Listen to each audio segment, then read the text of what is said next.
Over the past several months, several council priority projects involving land use planning and affordable housing have been completed, including the manufactured housing strategy and the Alpine Balsam Area Plan.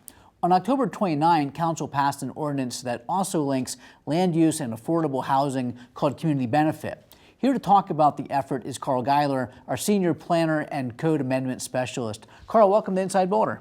And why don't we jump in with the first question everybody's asking about Community Benefit.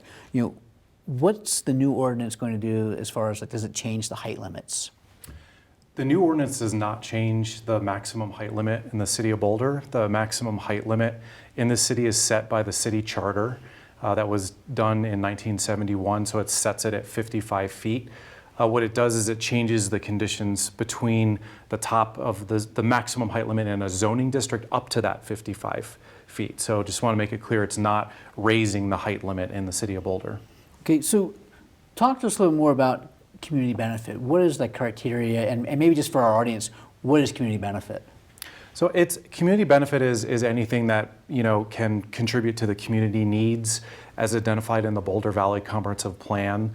So obviously permanently affordable housing is one of those identified needs, potentially public spaces, space for the arts. There's a number of different things that have been identified already in our comp plan.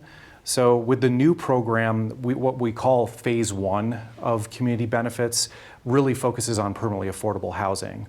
So in this case, if there's a building, typically a by right building built up to the zoning district maximum is about 1 to 3 stories. If you go above that, it requires a process called a height modification. And that's been done through what we call site review. For years, it requires planning board review and specific criteria, but there's no specific criteria in the code before this ordinance that related to community benefit. It was more about compatibility with the surrounding and proportion to other buildings that are over the height limit. So with this new ordinance, it would require new permanently affordable housing requirements that would kick in above 3 stories. So what were some of the things that went into developing this criteria? We've been talking about community benefit for a number of years, and we've been doing a lot of outreach over the past year, talking to focus groups and meeting with people at community meetings and kind of better understanding the community values. So we were able to identify a long list of community benefits, but with the permanently affordable piece, what would happen is if you go above the height limit, the typical requirements for permanently affordable housing would increase. So if you're familiar with the code, under the height limit, the requirement is 25% of the units proposed on a property would have to be permanently affordable.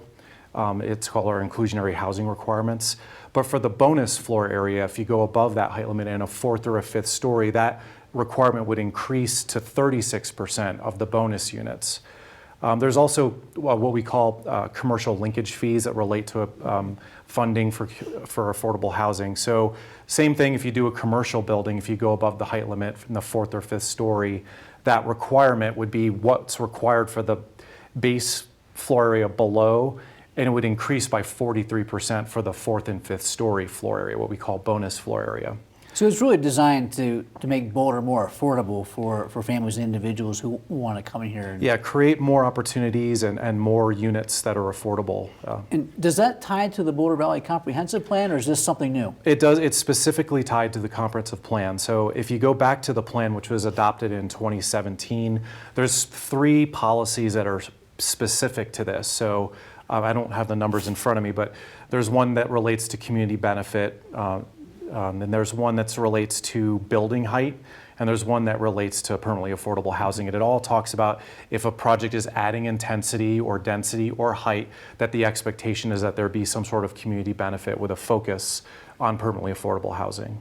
Okay, and I understand there's going to be a phase 2 of this.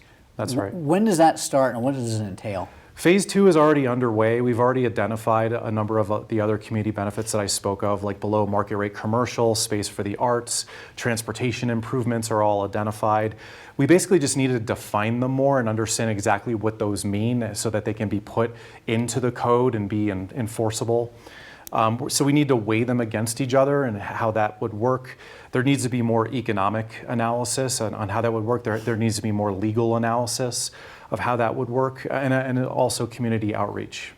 So there'll be a lot of community input. I assume that's going to inform how that. Right, and that goes into the year 2020, where we're looking to check in with council on early 2020 to kind of get their priority on projects and then move forward with these definitions.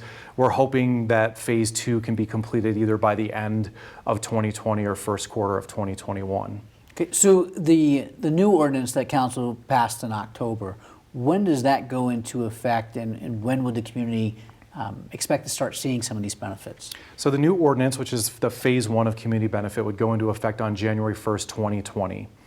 As far as what the community would see, I mean, most of these projects are allowed in specific areas that are shown in Appendix J, which is a map that's in our land use code that shows exactly where height modifications can be requested. So that map was changed slightly by council in their action. They added the Alpine Balsam area plan area to the areas of where you can ask for a height modification, as well as the residential high 3 zoning district, RH3. And then the other areas are the same. So basically, height modifications would still occur in those areas. You might see taller buildings, the difference being that there would either be more on-site permanently affordable housing in those projects or more funding for permanently affordable projects. And just to be clear, that could have happened before, the difference now being that if it does, there has to be more affordable housing. Correct. Okay. So more benefit, but not necessarily a change in what a building might have looked like. Right. They still go through the same site review process. They still require planning board review. There's still qualitative criteria that apply to these projects. Carl, thanks for joining us to talk about the community benefit, and we'll be right back with more Inside Boulder.